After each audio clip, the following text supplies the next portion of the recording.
Mga kaanak at dependent sa mga sundalo may natanggap ng kakaibang treat ngayong araw ng kalayaan. Iba't ibang water park activities kasi ang handog sa kanila bilang pagpupugay sa hindi matatawarang serbisyo ng ating magigiting na sundalo. Si Bernard Ferrer sa sentro ng balita.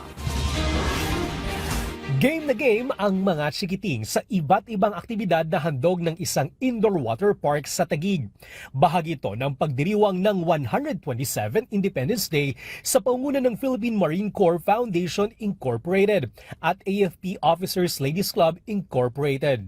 Ang programa ay pagkilala sa kabayanihan ng mga sundalo kung saan ang mga dependent na maunipormadong hanay ang mismong naging pangunahing benepisyaryo ng masayang aktibidad.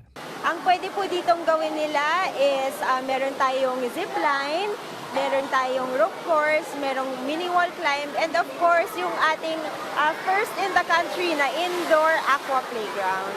They are about 75 for a total of 150 because they have their chaperones also. It's our fourth year of holding this activity na po.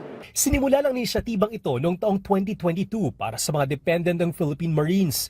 Pagsapit ng 2024, pinalawig ang programa upang maisama rin ang mga anak ng mga sundalo mula sa Philippine Army, Philippine Air Force at Philippine Navy. Layunin ng programa na maghatid ng aliw at malasakit sa mga pamilya ng ating mga sundalo habang sila'y nakatalaga sa malalayong lugar o delikadong misyon. Isa rin itong paraan upang palakasin ang ugnayan sa pagitan ng mga sundalo at kanilang mga mahal sa buhay, isang tradisyong nagtataguyod ng pag-aaruga at suporta. Para na rin sa moral ng ating mga sundalo because when they see their spouses and their children happy, they are also very happy. Bukod sa water park activity, may iba pang mga programang inilunsad para sa kapakanan ng mga sundalo at kanilang mga pamilya. So we are focused on giving mga talks din about mental health and mental wellness.